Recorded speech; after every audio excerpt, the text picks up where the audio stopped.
I'm Steve Erlanger. I'm with the New York Times. It's a great pleasure and honor to be here. I'm now been many things, but I am now the chief diplomatic correspondent in Europe for the Times based in Brussels. And we have, I think, quite an amazing panel for you today about going back to the basics of what democracy is. Sadly, or maybe not so sadly, you'll see that Steve Bannon is in your program, but he's not here. That's perhaps one more aspiration of Mr. Bannon's that has not been matched. Though he is expected to come tomorrow, and I'm sure he will be interesting as he always is.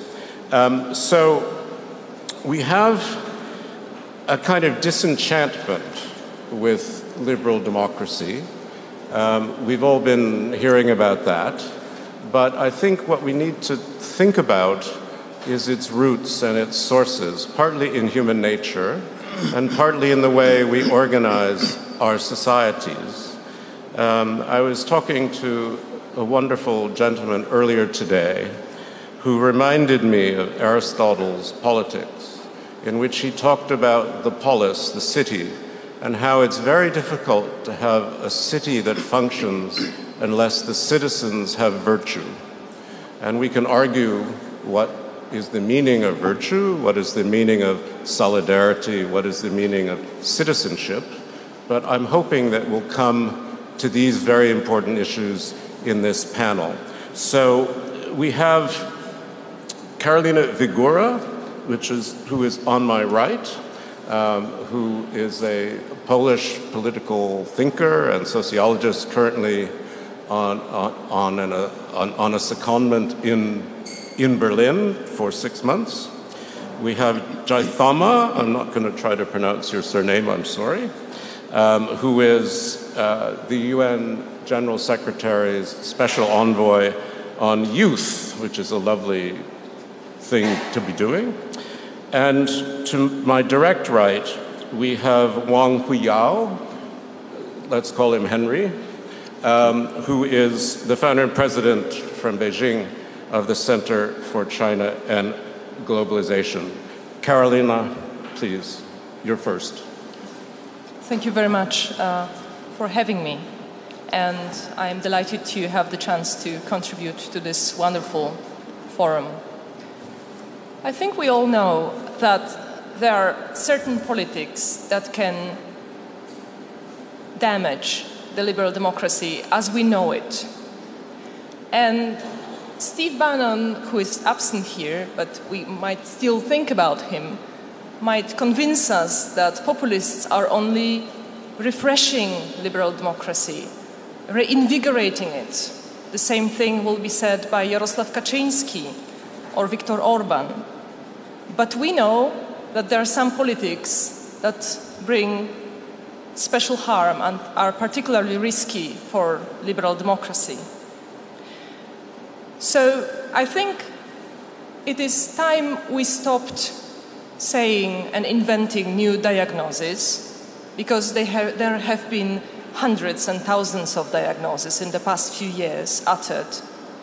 And it's the time when we think how we effectively communicate with the voters, how we effectively communicate the diagnoses that are already there to the voters. There might be a third way. There might be a third answer. And the third answer I would propose is emotions. I think that if the citizens are filled with anger, with rage, then rule of law will not last. And Donald Tusk referred to the ancient Greeks, but the ancient Greeks knew very well that emotions are not bad in their nature. There is a beautiful, there are two beautiful portraits of Athenians in Thucydides' Peloponnesian War.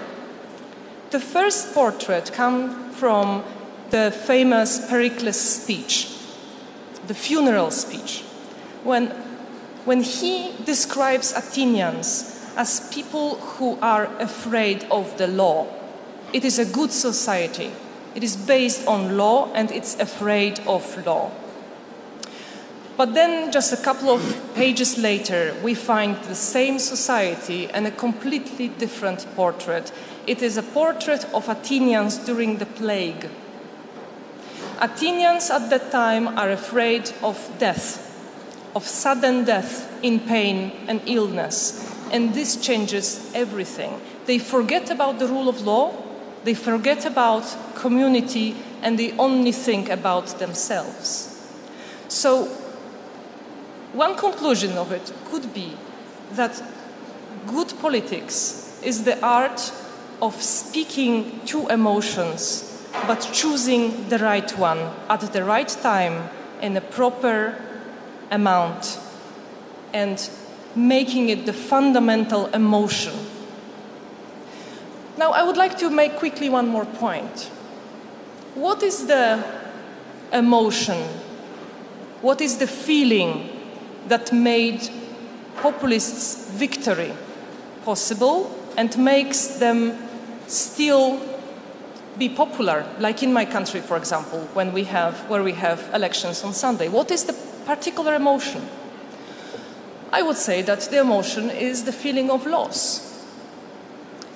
When we think about quick development, and my country has undergone a wonderful and beautiful development in the past few decades, so when we think about development, we certainly think that development is something good.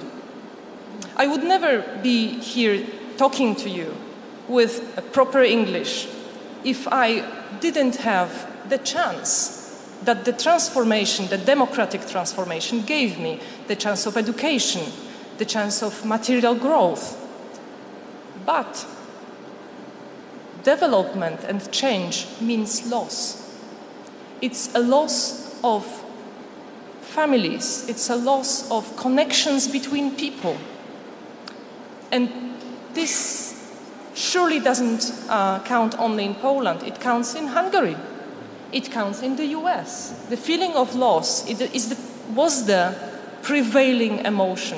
In 2015, when law and justice captured power in Poland, in 2016, when the Brexiteers won the referendum, when Donald Trump won the presidential campaign. Again, but feeling of loss is a very fuzzy feeling. You can make a lot of it. Populists channel the feeling of loss into civil war, hatred, and disgust. But these are not only emotions that you can channel from feeling of loss. Other emotions that you can actually make of feeling of loss are good emotions, like empathy, right, hope. And this is exactly the beginning of the discussion how we communicate with the voters. We embrace the feeling of loss. Right. I mean, one of the things, just to quickly follow up and ask you, I mean, one of my favorite words of the Greeks is the barbarians. Right? There's us and there's them. There's barbaros, right?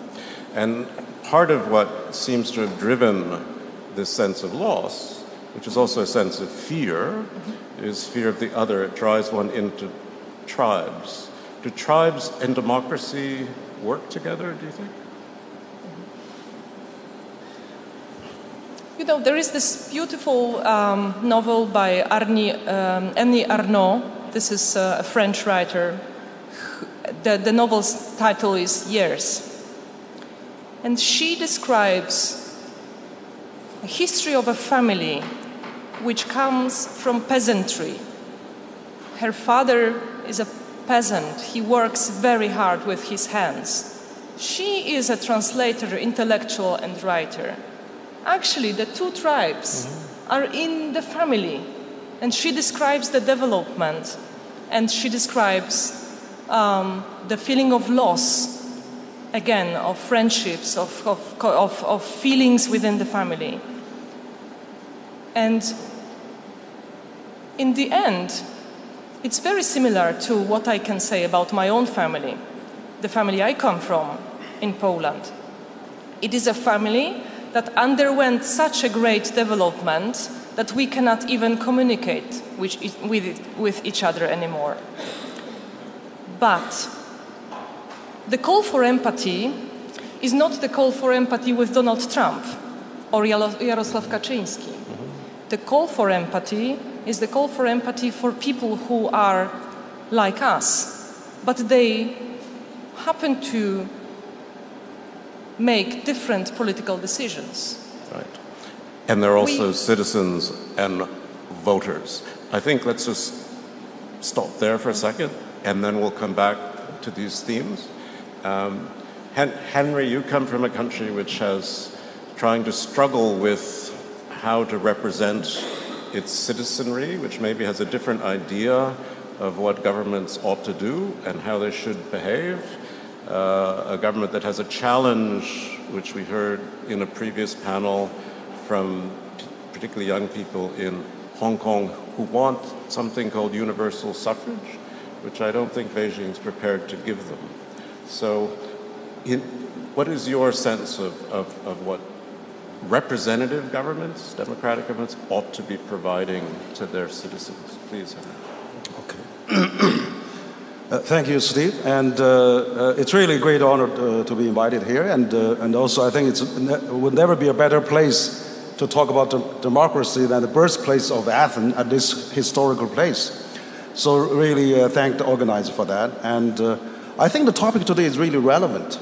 We are coming into an age of globalization and also at crossroad. You know, after 7.5 decades of the major world war, and democracy flourished in so many countries and led to prosperity. So I think the global governance system, which led by the U.S. and the European and other countries, has actually paved the way for a lot of good things to happen. But as time goes on, I think that now with the technology development, with all the world's explosive growth for so many years, it's time that we have to rethink about the models that we are now in now. We have to upgrade, we have to reinvent. I think the theme of today's conference is reinvent democracy. So I think it's really relevant. I know that China is really a hot issue. I mean, we hear so many previous panelists talking about that. And so I remember, you know, the late leader of China, Deng Xiaoping, which also set up this one country, two system in Hong Kong as well. I mean, he had a famous saying, it doesn't matter if it's a black, white, or white cat, you know, as long as it catches mice. So I think that China, I mean, you have to, it goes back to historical, 5,000-year history and then the development to see how that works. I think the environment, the paradigm, the industrial revolution, and also we are talking about 4.0 industrial revolution now. It's really making a lot of new challenges, new restraint of the current system of democracy. Like we're seeing the Brexit, we're seeing yellow vest, we're seeing populism, nationalism. We're not even have a president saying at the United Nations that nationalism is the first and the globalist is the bad thing. Now, how come we have shifted so much? So I think, this is really puzzle a lot of people. I think that the case in China is really a very unique case. Mm-hmm. But it's also, China is part of the world community. We are living in the same planet. So China is monitored by over 200 countries, thousands of medias, NGOs like New York Times as well. So they are living a world of democracy. I think that's a new, also a model that we're having today. So it's not like old days, the mountain is high, the emperor is far away, they are isolated, they don't know anything. They are well informed these days. But let me ask you, because one of the other famous phrases of Deng Xiaoping is he said, when you open the window, some flies come in.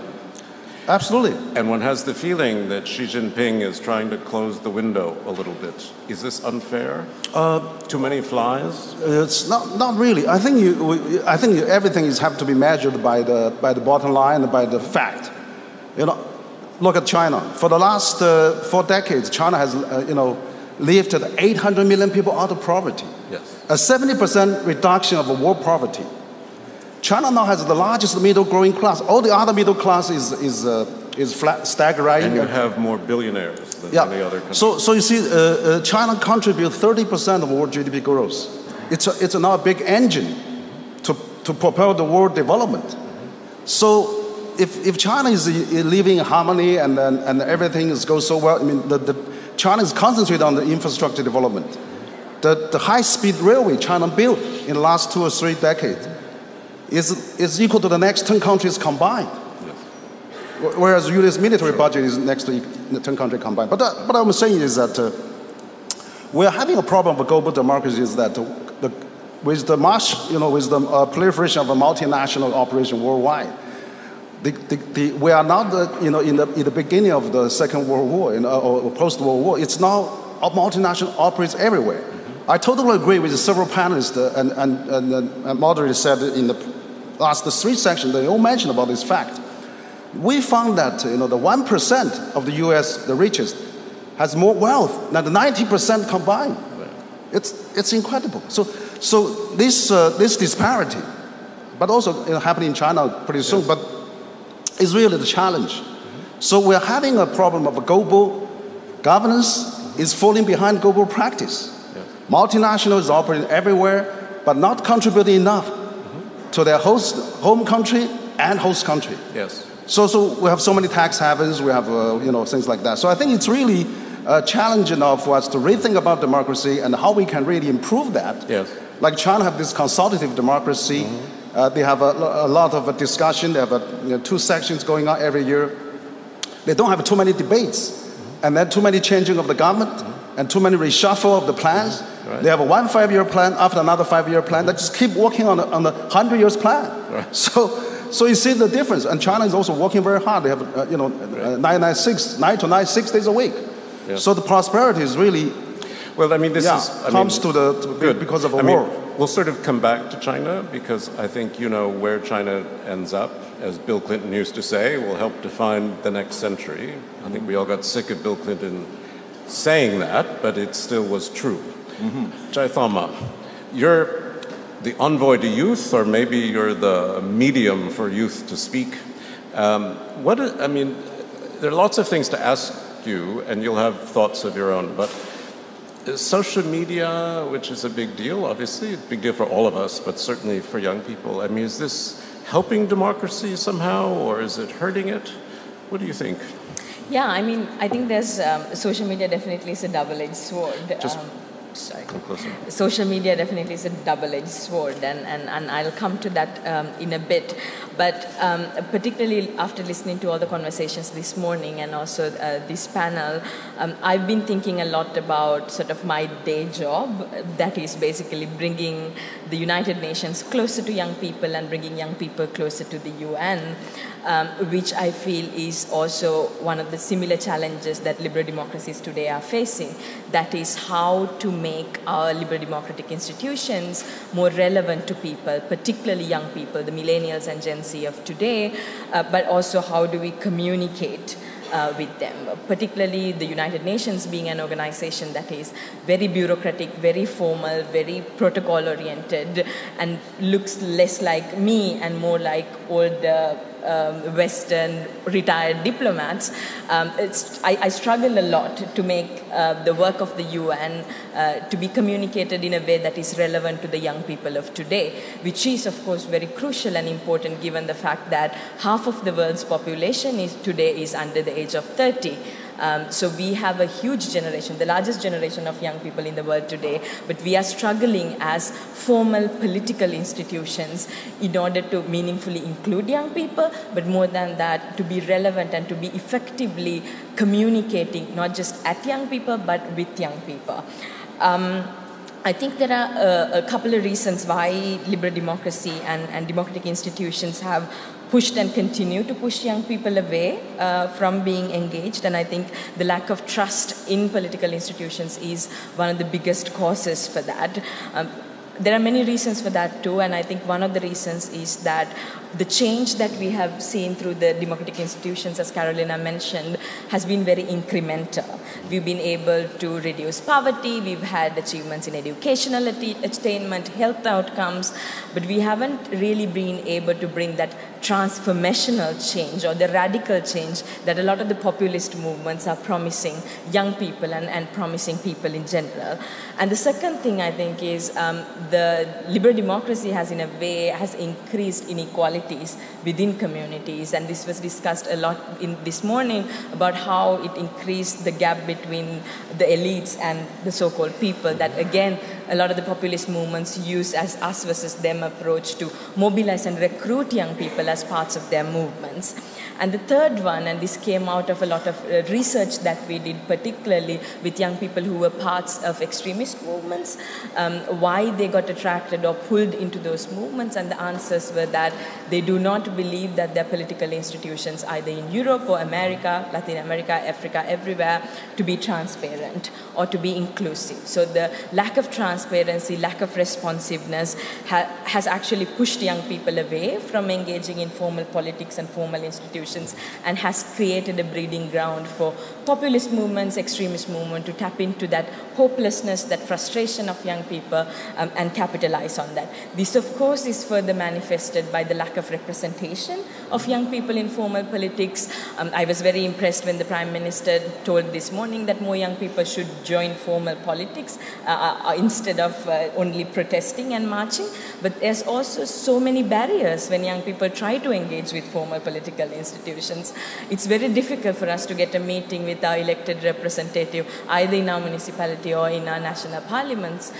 It's very difficult for us to be part of political parties. 73% of interparliamentary unions member countries have age restrictions for running for political office. So I can vote when I'm 18, but I can't run for office until I'm 35 or 40 even in some countries. Women's political representation is as low as 24% across the world. So our institutions does not represent the demography that we live in, particularly being that we are a very young world right now. And I think the last point is the lack of accountability from the side of political leaders has also led young people feel alienated.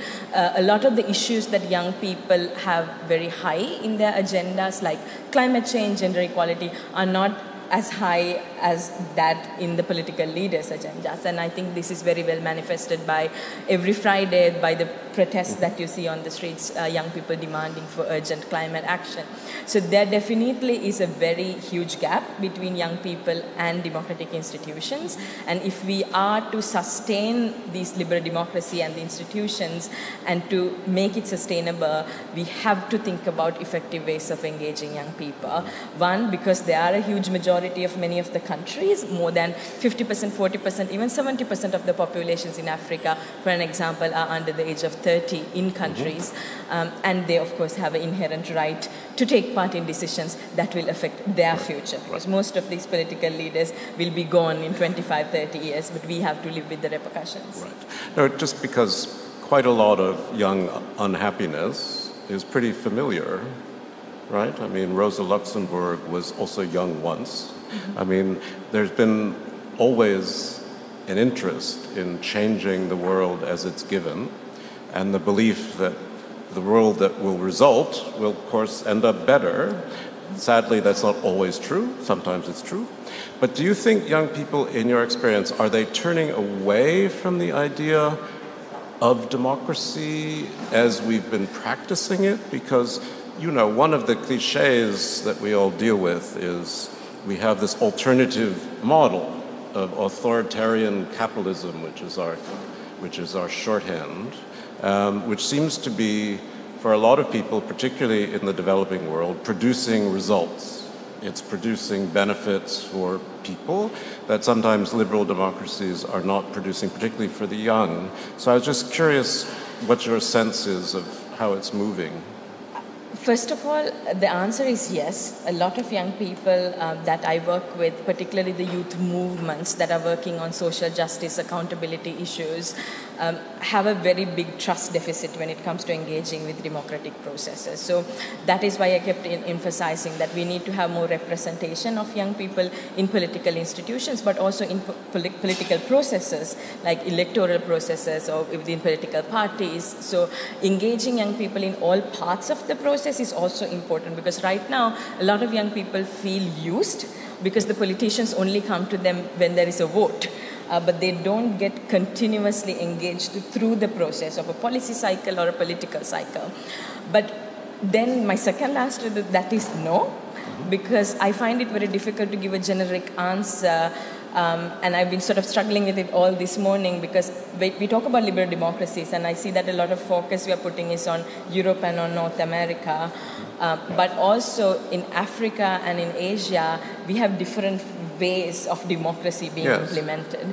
So for an example, if you look at the recent transition that happened in Sudan, it was primarily led by young people. So young people in Sudan, in Zimbabwe, and countries in the global south are actually campaigning for liberal democracy and democratic institutions to be established in their countries. So I would say I see a clear difference within young people of the more developed countries and more established democracies versus young people who are campaigning to establish democratic institutions in their countries in predominantly the global south.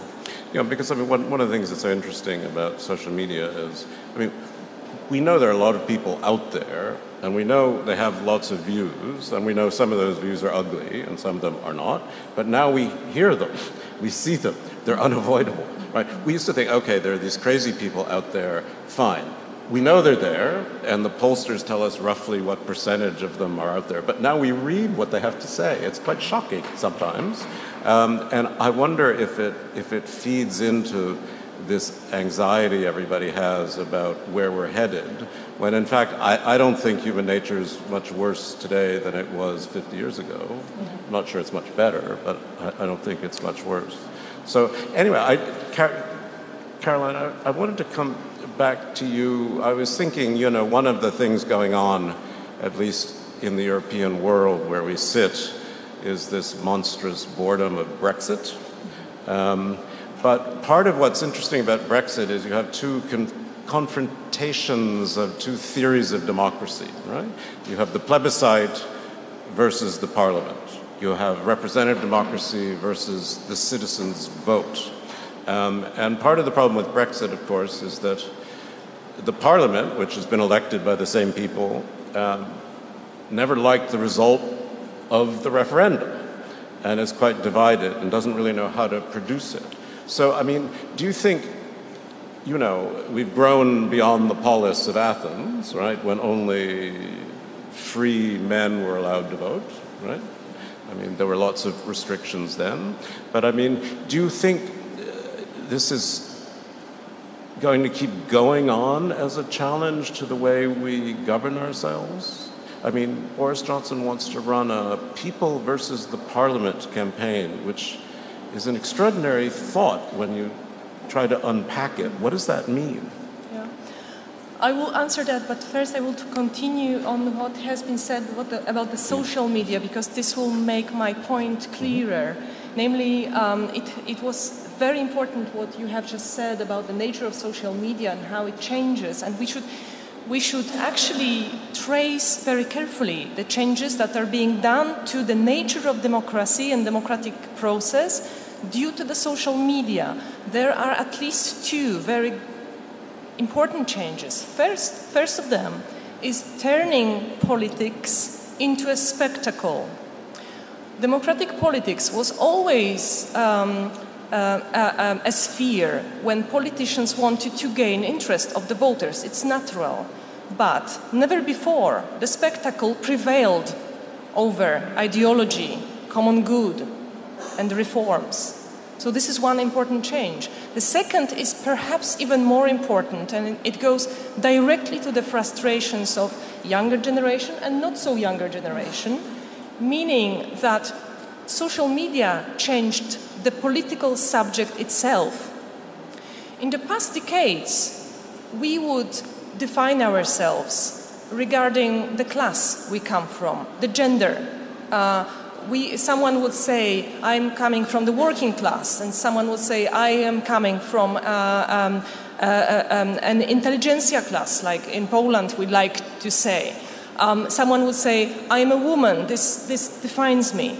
But now, the political subject that is created by the social media says, my biography, my experience, this is the most important thing. This is an extremely individualized experience and expression of political moods, of emotions.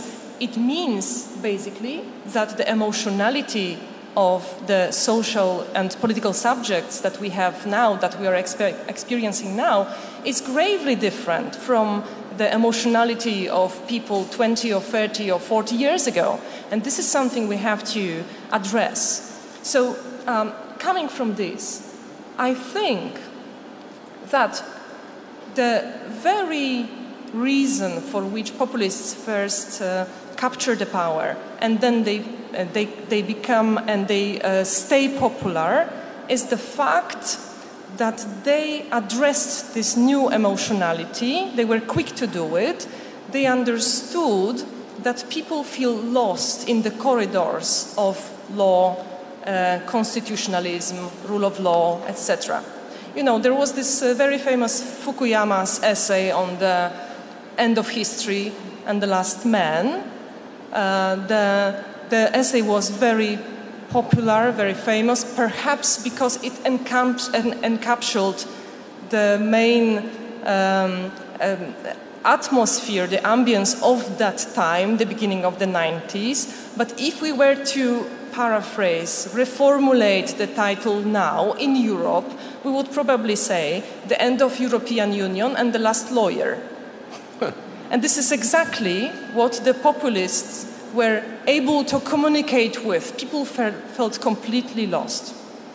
But what the populists did, they just revealed their emotions. They said, reason, rule of law, this is something we have to democratize, we have to reinvigorate the emotions, the authenticity. Now, the answer to your question, Stephen, is actually we are still in a struggle for balance. Classical philosophic thinkers like Thomas Hobbes knew very well that the rule of law is not based only on reasoning, because reason also makes failures. Rule of law is based on the proper emotions. Mm-hmm. So we are in a struggle searching for the balance between the new emotionality of new political subjects and the power and the safety that is given by the institutions, namely reason. There's so much more we can say on all these topics, but I mean, it just makes me think about lots of difficult questions. But I'm going to come to Henry with yet a slightly different difficult question, which is young people in China, the impact of social media. China's developed its own world, its own internet world, its own Facebook, its own Amazon, its own everything. It's pretty walled in. So to some degree, it knows about the outside world, but to some degree, it doesn't. I mean, do you think this is sustainable? And does this work for young people in China? Well, it's a good question. Actually, you see, I felt that democracy actually is having some threat worldwide because of this social media amplify those, ugly voice or maybe, fake news. Mm-hmm. So really distorted a lot of views, so people get confused. And there's this kind of circumstances. Then the populism leaders is easy to be more fake news, and then they get all the attention and voters. Mm-hmm. So I think what has happened in China is that it has the largest internet population. It has 1.2 billion smartphone users. It's become a cashless society. You don't know how many tellers, they don't need to count in the dirty notes. But now, people just go everywhere, just carry your mobile. Mm-hmm. It's a kind of democracy. People using their mobile phone to buy, where to go, where to travel, what to do. So it's a new form of democracy. And then the social media is I think, within the boundaries. But doesn't mean they don't know what's going on. There's 150 million tourists travel out of China every year. And then the WeChat, you know, that's kind of like WhatsApp. It's also widely used. So people easily to go what's going on. There's a VPN. You can always cause in the VPN to see what's happening outside China. Some, you know, so some do, but not many. And probably, I think that if you really want to know what's going on, you can certainly find out, because people do travel. But part of what I just want to ask you is just that since we're talking about democracy, I mean, really, it's like, will young people, do you think, in China, are they attracted to the idea? I'm not talking about Hong Kong now. Are they attracted to it, or have they agreed sometimes with the government that says it's failed in the West, just watch, and we have a better idea? That's no. I think that China wants to contribute as well. China benefits so much of all the world comes in. Yes. China also wants to contribute when one goes out, like Belt and Road, for example. I mean, in Greek, in Athens, the port, China has helped. Like we hear the Prime Minister said, it created a lot of jobs this morning. So it's just we have to have have to see China a little differently, and maybe gradually accept, because it's really what it works. You see, Chinese government produce 11 million jobs every year. There's 8 million Chinese college graduate every year. You have to find the jobs. So the unemployment in China is very low. Everybody has great jobs, and then young people have something to work on. So why bother to really, get all the... good. But also in Hong Kong, for example, I mean, same thing. The great Guangdong, Hong Kong, Macau Bay. In the future, integration will create an enormous opportunity for the Hong Kong young people. So if they have a home, if they can't afford home in Hong Kong, why can't they buy a home in Shenzhen or Dongguan or Zhuhai? Or they can get married and have a kid and commute, work in Hong Kong. So that's the way to get out, to really have them the economic benefit. Well, we've unfortunately... We're being yelled at because we've run out of time. But Jayathma, I just want to ask you very briefly, just to come back to, how much in your experience with young people is liberal democracy seen as a declining white European thing and not an answer for the rest of the growing world? I think to directly answer that, I think the faith and sort of the understanding that it is potentially the best way to go about with the different models available for us now is there. But what young people are suggesting or demanding for is further changes in that system in order to be more transparent, more accountable, and most of all to be more representative of the populations. Either it is young people, either it's women, indigenous people, LGBTIQ communities, every sector of the society. So I think we do believe in liberal democracies, but what we need is changes within the existing systems and processes so that we can be more inclusive. Okay. Change is good. Anyway, please join me in thanking this wonderful panel.